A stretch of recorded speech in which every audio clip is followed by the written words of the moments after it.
ബാബു സാറാണ്. ഹായ് മക്കളെ, അത് സാറാണ്.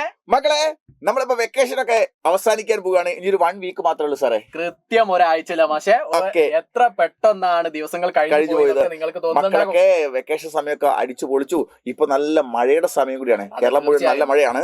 ഈ കഴിഞ്ഞ തിങ്കളാഴ്ച മുതൽ മഴക്കുള്ള എല്ലാ സാഹചര്യവും ശക്തമായ മഴ പെയ്തു. ഇനി നമ്മൾ അക്കാദമിക് ഇയർ ആരംഭിക്കാൻ പോവുകയാണ്. നല്ല അടിപൊളിയായിട്ട് കൊടക്കെ ചൂടി സ്കൂളിലേക്ക് പോവാൻ ഒരു പുതുമ. അല്ല സാർ, നമ്മൾ സ്കൂളിലേക്ക് പോകുന്ന സമയത്ത് നമ്മളൊക്കെ വളരെയേറെ സന്തോഷത്തോടെയുള്ള സ്കൂൾ തുറക്കുന്നത്. അതെ. അപ്പൊ പുതിയ കൂട്ടുകാരെ കാണുന്നു, പുതിയ സ്കൂളിലെ ഒരുപാട് അധ്യാപകർ ഇരുന്നു, പുതിയ ബാഗ്, പുതിയ ബുക്കുകളൊക്കെ വളരെ രസകരമായ ഒരു ഫീലിംഗ് ആണ് നമുക്ക്. പുതിയ അന്തരീക്ഷം തന്നെ അവർക്ക് പോകുമ്പോൾ കിട്ടും എന്നുള്ളത് തന്നെയാണ്. അപ്പൊ മക്കളെ, നമ്മൾ വളരെ പ്രധാനപ്പെട്ട ഒരു കാര്യം, നമ്മൾ സ്കൂൾ തുറന്നു കഴിഞ്ഞതിന് ശേഷം മാത്രം പഠിക്കുക എന്നതിനെ ആണോ നമ്മൾ കുറെ നേരത്തെ പഠിക്കാൻ തുടങ്ങിയോ? ഒരുപാട് കുട്ടികൾ 9th സ്റ്റാൻഡേർഡിലൊക്കെ നേരത്തെ പഠിച്ചു തുടങ്ങി. കാരണം 9th സ്റ്റാൻഡേർഡ് സാർ 10th സ്റ്റാൻഡേർഡിനേക്കാൾ കൂടുതൽ പഠിക്കാനുണ്ട്. മാത്രമല്ല 9th സ്റ്റാൻഡേർഡിന് വേണ്ടി മാത്രമല്ല, അത് 10th കൂടി ഉപകാരപ്പെട്ടതാണ് ഒരുപാട് കാര്യങ്ങൾ. 10th സ്റ്റാൻഡേർഡിലേക്ക് കടക്കുന്നതിന് മുൻപേയുള്ള ഒരു വലിയ കടമ്പ തന്നെയാണ് 9th എന്ന് പറഞ്ഞു കഴിഞ്ഞാൽ. അപ്പൊ എന്റെ മക്കൾ വളരെയധികം കൃത്യതയോട് കൂടി മുന്നോട്ട് പോകേണ്ടത്. അപ്പൊ 9th പാളിയാൽ 10th പണി കിട്ടും. പണിയാണ്. പക്ഷേ അതിനൊന്നും നിൽക്കൂല. അത് അടിപൊളിയാക്കണം, നമുക്ക് സെറ്റ് ആക്കണം എന്നുള്ളതാ.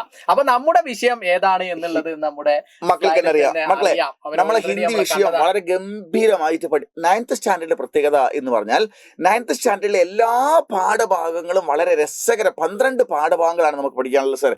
നമുക്ക് 5 യൂണിറ്റിലൂടെ നിങ്ങൾ കാണുന്നതാണ്. 5 യൂണിറ്റിൽ നിങ്ങൾ കാണുന്നുണ്ട്. അത് 5 യൂണിറ്റിലെ ആദ്യത്തെ 2 യൂണിറ്റ് നമ്മൾ ഓണപരീക്ഷയ്ക്ക് പഠിക്കേണ്ടതാണ്.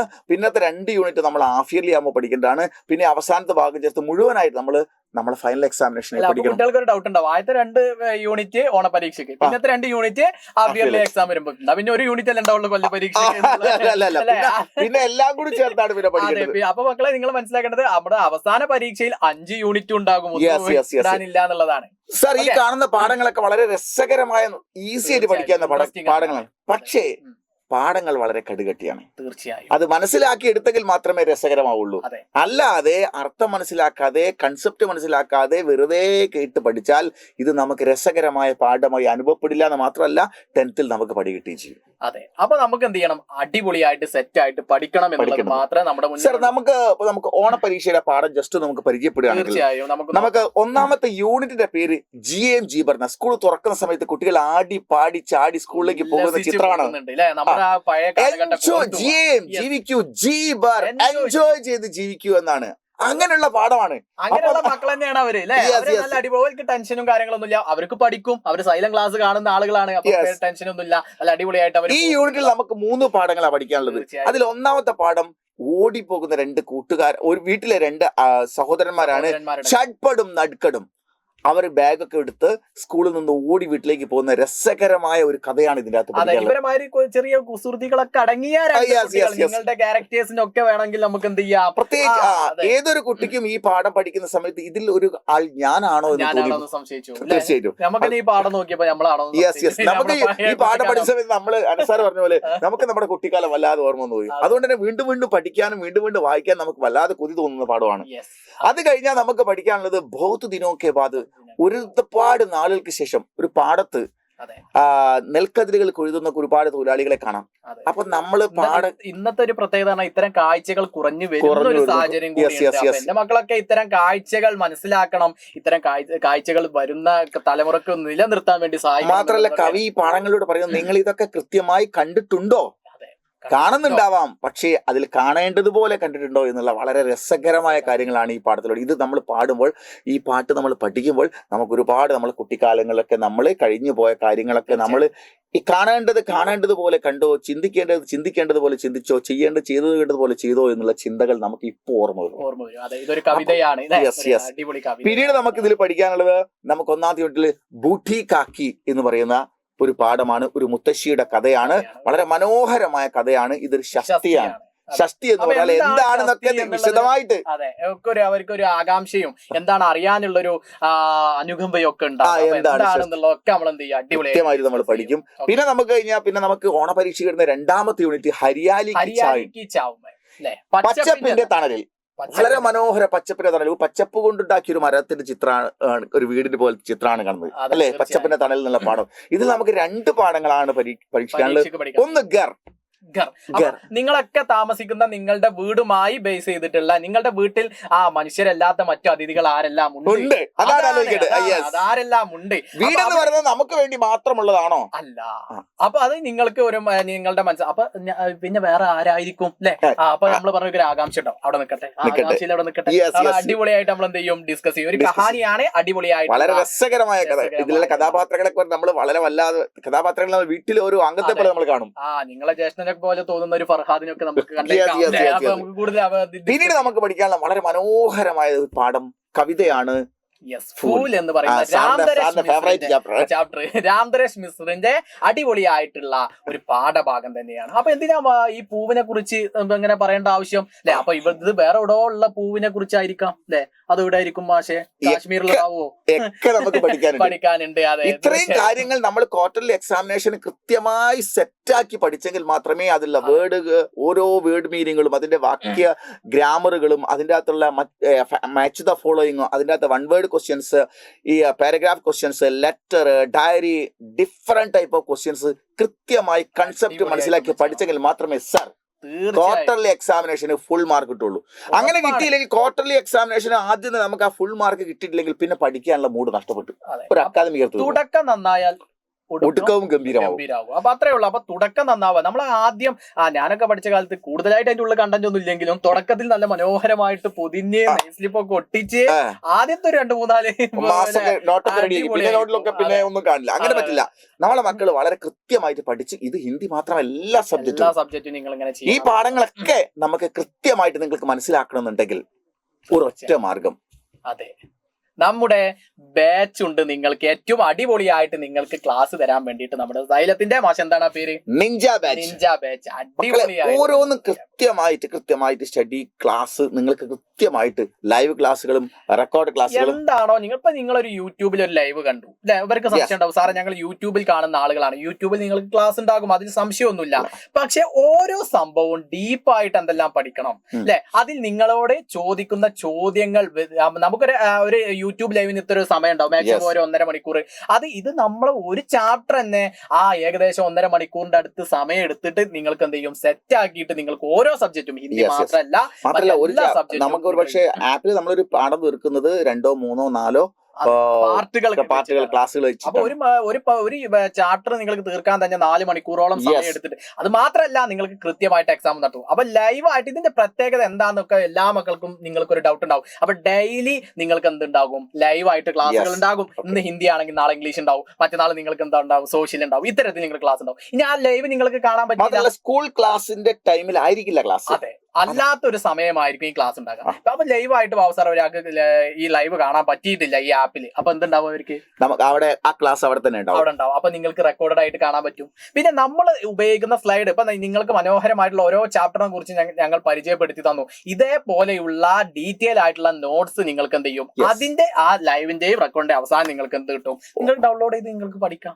മാത്രമല്ല ആ നോട്ടൊക്കെ എക്സ്പ്ലെയിൻ ചെയ്യും. തീർച്ചയായും നിങ്ങൾക്ക് അത് എഴുതി എടുത്തിട്ട് മുൻകൂട്ടി കാലേ കൂട്ടി പഠിച്ച് സെറ്റ് ആക്കി നിങ്ങൾ സ്കൂളിൽ സ്റ്റാറായി മാറാൻ പറ്റും. തീർച്ചയായും. അപ്പൊ PYQ വെച്ച് നിങ്ങൾക്ക് എന്ത് ചെയ്യും, ക്വസ്റ്റ്യൻ പേപ്പർ തന്നെ നിങ്ങൾക്ക് സെറ്റ് ആക്കിയിട്ട് എക്സാം പോലെ തന്നെ നടത്തും. അന്നേ ദിവസം രാത്രി അതിന്റെ ക്വസ്റ്റ്യൻ പേപ്പർ ഡിസ്കഷൻ ഉണ്ടാകും. ഇപ്പോൾ 1ാമത്തെ ചാപ്റ്റർ ബാബു സാർ എടുത്തിട്ടുണ്ടെങ്കിൽ ബാബു സാർ എന്ത് ചെയ്യും, കൃത്യമായിട്ട് രാവിലെ 6 മണിക്ക് നിങ്ങൾ എക്സാം കഴിഞ്ഞാൽ രാത്രി 6 മണിക്ക് ആ ക്വസ്റ്റ്യൻ പേപ്പർ ഡിസ്കസ് ചെയ്യും. അതോടുകൂടി എന്തെങ്കിലും നിങ്ങൾക്ക് ഡൗട്ട് ഉണ്ടെങ്കിൽ അതെ ഡിസ്കസ് ചെയ്തിട്ട് എന്തെങ്കിലും ഡൗട്ട് ഉണ്ടെങ്കിൽ സ്ലൈഡ് കേവലം ഇങ്ങനെ വായിക്കൊണ്ട് പറയില്ലല്ലോ, അത് സ്ലൈഡോട് കൃത്യമായിട്ട് ഡീറ്റെയിൽ ആയിട്ട്. അപ്പൊ ഒരു ചടുപ്പട ഒരു നടുക്കട് ഒരാളെ കുറിച്ച് ഒരു എഴുതാൻ വേണ്ടി നടുക്കടിനെ കുറിച്ച് എഴുതാൻ വേണ്ടിട്ട് പറയാം. അപ്പൊ നിങ്ങളൊന്ന് എഴുതി, അപ്പൊ നിങ്ങൾക്ക് ഡൗട്ടായി, പകുതി എത്തിയപ്പോൾ നിന്ന് പോയി. അപ്പോഴാണ് മനോഹരമായിട്ടുള്ള ആ ക്വസ്റ്റ്യൻ ആൻസർ ഡിസ്കസ് ചെയ്യുമ്പോൾ അതിന്റെ ഉത്തരം നിങ്ങൾക്ക് ഫുൾ ആയിട്ട് അപ്പൊ നിങ്ങൾ അടിപൊളിയായിട്ട് സെറ്റ് ആക്കാൻ വേണ്ടിട്ട് പറ്റും. പിന്നെ അതേപോലെ കേരളത്തിലെ നമ്പർ 1 ഫാക്കൽറ്റീസ് എല്ലാ സബ്ജക്റ്റുകൾക്കും നമ്പർ 1 ഫാക്കൽറ്റീസ് ആണ് നിങ്ങൾക്ക് എല്ലാ സബ്ജക്റ്റിനും വേണ്ടി നിങ്ങളെ മുൻപിലേക്ക് വരുന്നത്. തീർച്ചയായും. അപ്പൊ അടിപൊളിയായിട്ട് എപ്പോഴും നിഞ്ച ബാച്ച് എന്നുള്ളത് ഒരു കരുത്ത് തന്നെയായിരിക്കും. തീർച്ചയായും. നിങ്ങൾക്ക് മാത്രമല്ല SLC എഴുതാൻ പോകുന്ന മക്കൾ ബാബു സാറേ ഞാനൊക്കെ പറയും, ഞാനൊക്കെ പഠിച്ച സമയത്ത് ഇങ്ങനെ ഒരു പ്ലാറ്റ്ഫോമോ സംഭവങ്ങളോ ഒന്നും ഇല്ലായിരുന്നു. അപ്പൊ 3750 വലിയ എമൗണ്ട് ആണോ? 3750 എന്ന് പറയുന്നത് ഒരു വർഷം എല്ലാ സബ്ജക്റ്റിനും കൂടി വേണ്ടി ഒരു വർഷം മുഴുവൻ വർഷത്തേക്കുള്ള എത്ര എക്സാമുകൾ വരുന്നു, എത്ര ക്ലാസ്സുകൾ വരുന്നു, എത്ര വീഡിയോസ്. ഒരു സബ്ജക്റ്റിന് തന്നെ 10ൽ കൂടുതൽ എക്സാം നിങ്ങൾക്ക് എന്ത് ചെയ്യും ഈ അധ്യയന വർഷം എഴുതാം. ഈ 10ൽ കൂടുതൽ എക്സാം എഴുതി പബ്ലിക് പരീക്ഷയ്ക്ക് എഴുതാൻ പോകുന്ന ഒരാൾക്ക് പിന്നെ ഒന്നും അതിന്റെ അങ്ങേപ്പുറത്തേക്ക് ഒരു ചോദ്യം വരൂല. അത്തരത്തിൽ നിങ്ങൾക്ക് ഡീപ്പായിട്ട് ഡിസ്കസ് ചെയ്യും. അടുത്ത വർഷം SLC പരീക്ഷ എഴുതാൻ പോകുന്ന ഏറ്റവും നിങ്ങൾക്ക് മുതൽക്കൂട്ടാകുന്നത് ഈ നിഞ്ച ബാച്ചിനായിരിക്കും. അപ്പൊ ഹിന്ദി എങ്ങനെ പഠിക്കണം, എങ്ങനെ മാർക്ക് കരസ്ഥമാക്കാം, മാത്രമല്ല എല്ലാ ബേസിക് ഗ്രാമറുകളും എല്ലാം നമ്മൾ ആപ്പിലൂടെ പറയുന്നുണ്ട്. കുറെ ആളുകളൊക്കെ ചേർന്ന് കഴിഞ്ഞു. ഒരു പാഠങ്ങളെ 0 ആണ് ഇനിയിപ്പോ തുടങ്ങുന്നത്. ഒരു ബാച്ച് ഓൾറെഡി ഫുള്ളായി. ഇനി രണ്ടാമതാണ് നമ്മൾ സ്റ്റാർട്ട് ചെയ്തത്. അപ്പൊ ഒന്നാമത്തെ ബാച്ചിൽ ജോയിൻ ചെയ്ത നിങ്ങളുടെ മക്കള്, നിങ്ങളുടെ കൂട്ടുകാരൊക്കെ ഉണ്ടാവും. അവരോട് ബേസിക് ക്ലാസ് മുതൽ ഇന്നേ ദിവസം വരെ നോക്കുകയാണെങ്കിൽ ഏകദേശം 2 യൂണിറ്റ് നമ്മൾ കവർ ചെയ്യുന്ന അടുത്തേക്ക് പോയി. അത്രയും അടിപൊളിയായിട്ട് പോകുന്നു. അപ്പൊ സാറേ, ഞങ്ങൾ ഇനി ജോയിൻ ചെയ്ത് കഴിഞ്ഞാൽ ഒന്നാമത്തെ യൂണിറ്റ് ഞങ്ങൾക്ക് കിട്ടും. തുടക്കം മുതൽ തന്നെ നിങ്ങൾക്ക് ക്ലാസ്സുകൾ ഉണ്ടാവും. അതാണ് ഇതിന്റെ പ്രത്യേകത. നിങ്ങളുടെ കൂടെയാണ് സൈലം എന്നും നിന്നിട്ടുള്ളത്. അതേപോലെ നമുക്ക് കിട്ടുന്നത് 3750 രൂപയാണ്. തീർച്ചയായും 3750 രൂപയ്ക്ക് നിങ്ങൾ അഗ്നി ബാച്ചിൽ, നമ്മളെ നിഞ്ച ബാച്ചിൽ ജോയിൻ ചെയ്യുന്ന സമയത്ത് നിങ്ങൾക്ക് 3 ലക്ഷം രൂപയുടെ വാല്യൂ അല്ല നമുക്കത് ക്ലാസ്സിലൂടെ ലഭ്യമാകുന്നത്. തീർച്ചയായും അത് നിങ്ങൾ അതിൽ കയറിയിട്ട് എക്സ്പീരിയൻസ് ചെയ്യേണ്ടത് തന്നെയാണ്. നമ്മളിങ്ങനെ പറയുമ്പോൾ നിങ്ങൾ ഇവര് തള്ളുകയാണോ എന്നൊക്കെ വിചാരിക്കും. അപ്പൊ നിങ്ങൾ നിങ്ങളുടെ കൂടെ ചേർന്ന മക്കളോട് നിങ്ങൾ ചോദിച്ചാൽ തന്നെ നിങ്ങൾക്ക് മനസ്സിലായി. കഴിഞ്ഞ വർഷം യോധ ബാച്ചിലുള്ള മക്കളാണ്. അപ്പൊ കൂടുതലായിട്ട് പറയേണ്ട ആവശ്യമില്ല. അപ്പൊ ഈ ലൈവ് ആയിട്ടും റെക്കോർഡഡ് ആയിട്ടും ക്ലാസ്സുകൾ ഉണ്ട്. അതോടൊപ്പം സ്ലൈഡ്സ് ആൻഡ് നോട്ട്സ് ഉണ്ട്, PYQ ക്വസ്റ്റ്യൻ പേപ്പർ ഡിസ്കഷൻ ഉണ്ട്, ചാപ്റ്റർ വൈസ് എക്സാം നടത്തും. അതേപോലെ കേരളത്തിലെ നമ്പർ 1 ഫാക്കൽറ്റീസ് ആണ്. ഇതല്ലാതെ കൂടാതെ അനേകം ഫ്യൂച്ചേഴ്സ് ഉണ്ട്. AI പോലത്തെ സംവിധാനം വെച്ച് ആൻസർ നിങ്ങൾക്ക് എന്ത് ചെയ്യും, അതിന്റെ യഥാർത്ഥ ഉത്തരം ജോയിൻ ചെയ്ത് കഴിഞ്ഞാൽ AI-ലൂടെ എല്ലാ ആൻസർ കിട്ടാനുള്ള സംവിധാനമുണ്ട്. അതെ, ഇനി ഒരാളെ മറുപടിക്ക് വേണ്ടി നിങ്ങൾക്ക് കാത്തിരിക്കാം. ഹിന്ദി ക്ലാസ് ആണ് നമ്മൾ 3 പേരും ഉണ്ടാവും. അതെ, ഹിന്ദിക്ക് ഞങ്ങളെ 2 പേരെയും കൂടാതെ നിങ്ങളുടെ പ്രിയപ്പെട്ട സ്നേഹമിസും നമ്മുടെ ഹിന്ദിയിലേക്ക് ഉണ്ടാകും, ജോയിൻ ചെയ്യും എന്നുള്ളത്. അപ്പൊ നമ്മുടെ ഒരു മാരത്തോൺ ആണെങ്കിലും നമ്മുടെ ലൈവുകളാണെങ്കിലും കോണ്ടന്റ് ആണെങ്കിലും ഒക്കെ ഹിന്ദിയുടെ ഭാഗത്ത് നിന്ന് ഞങ്ങൾ ടെൻഷനും വേണ്ട അവർക്ക്. അപ്പൊ നിങ്ങൾ എല്ലാ സുഹൃത്തുക്കളോടും നിങ്ങൾ പറയുക, ലിങ്ക് എല്ലാ ആളുകൾക്കും ഷെയർ ചെയ്യുക, നിങ്ങളും ജോയിൻ ചെയ്യുക.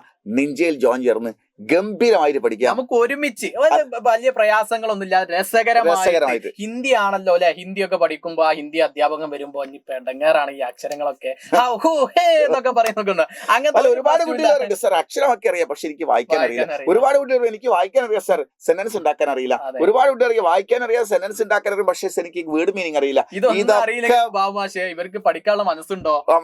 നിങ്ങൾ അതേപോലെ എനിക്ക് പഠിക്കണം എന്നൊരു ആഗ്രഹം നിങ്ങൾക്കുണ്ടോ? അത് പഠിക്കണം സാറേ, ഞങ്ങൾക്ക് പഠിക്കണം എന്നുള്ള മക്കളൊക്കെ നിങ്ങൾ എന്ത് ചെയ്യുക, ഈ കമന്റ് ബോക്സിൽ ചെയ്യാൻ മനസ്സ് നിങ്ങൾക്കുണ്ടെങ്കിൽ നിങ്ങൾ നിഞ്ചയിലേക്ക് പോരൂ. തീർച്ചയായും നിഞ്ചയിലേക്ക് എല്ലാ മക്കളും കയറി പോരൂ. ഞങ്ങൾ 3 പേര് അവിടെയുണ്ട്. അപ്പൊ യൂട്യൂബിൽ ഉണ്ടാവില്ല ചോദിക്കും, യൂട്യൂബിലും ഞങ്ങൾ വരും. യൂട്യൂബിൽ ഇല്ലാത്തൊരു പരിപാടി അത് വൈഡായിട്ടുള്ള ക്ലാസ് പോലെയല്ല. അതെ, മറ്റു എന്താ വെച്ചാൽ നമ്മൾ ഹിന്ദി ഒക്കെ എന്ന് പറഞ്ഞാല് പ്രയോറിറ്റി മറ്റു സബ്ജക്റ്റുകൾ ആയതുകൊണ്ട് മറ്റു ക്ലാസ്സുകൾ പോലെ നമുക്ക് എന്ത് ചെയ്യൂല, അതിൽ കിട്ടുകയില്ല. യൂട്യൂബിലെ സ്ലോട്ടുകൾ നമുക്ക് അവൈലബിൾ ആകൂല. പക്ഷെ എന്നാലും നിങ്ങൾക്കും വേണ്ടി ഞങ്ങൾ എന്ത് ചെയ്യും, നമ്മുടെ ഓരോ കോണ്ടന്റ് വീഡിയോസിലൊക്കെ ആയിട്ട് ഞങ്ങൾ ഓടിയെത്തും. പക്ഷേ ഡീറ്റെയിൽ ആയിട്ട് ഞങ്ങൾ എവിടെ ഉണ്ട്, നമ്മുടെ നിഞ്ച ബാച്ചിൽ എല്ലാ സബ്ജക്റ്റുകൾക്കും അതിന്റേതായ പ്രാധാന്യം കൊടുത്തുകൊണ്ട് കൃത്യമായ പീരീഡുകൾ ഓർഗനൈസ് ചെയ്തിട്ടാണ് ക്ലാസ്സുകൾ പോകുന്നത്. അപ്പൊ നിങ്ങൾക്ക് വലിയൊരു താങ്ങും വലിയൊരു കരുത്തുമാണ് നിഞ്ച ബാച്ച്. എല്ലാവരും എത്രയും പെട്ടെന്ന് നമ്മുടെ നിഞ്ച ബാച്ചിൽ ജോയിൻ ചെയ്യുക. സ്കൂൾ തുറക്കാനായി നമുക്ക് ഗംഭീരമായിട്ട് പഠിക്കേണ്ടതുണ്ട്. ഫുൾ റിസൾട്ട് നമുക്ക് ഉണ്ടാക്കണം. അപ്പൊ ഇനി ഒരാഴ്ചയേ ഉള്ളൂ. All the very best. സ്കൂളിലേക്ക് പോകുന്ന എല്ലാ മക്കൾക്കും മനസ്സാറിന്റെയും ബാബു സാറിന്റെയും ഇന്ന് തന്നെ മമ്മിയോടും ഡാഡിയോടും ഉപ്പയോടും ഉമ്മയോടും എല്ലാവരോടും പറഞ്ഞിട്ട്, അച്ഛനോടും അമ്മയോടും പറഞ്ഞിട്ട് എത്രയും പെട്ടെന്ന് എനിക്ക് സൈലത്തിന് നിഞ്ച ബാച്ചിൽ ജോയിൻ ചെയ്യണം, ഈ സ്കൂളിൽ മിടുക്കനായി പഠിക്കണം അല്ലെങ്കിൽ മിടുക്കിയായി പഠിക്കണം എന്നുള്ള ആഗ്രഹം നിങ്ങൾ പ്രകടിപ്പിക്കുക. അവർ ഉറപ്പായി നിങ്ങളെ സപ്പോർട്ട് ചെയ്യും. ബാക്കി ഞങ്ങളുണ്ട്, കയറി വാ. ഓക്കെ, അപ്പൊ നമുക്ക് നിഞ്ച ബാച്ചിലൂടെ കാണാം. ബൈ.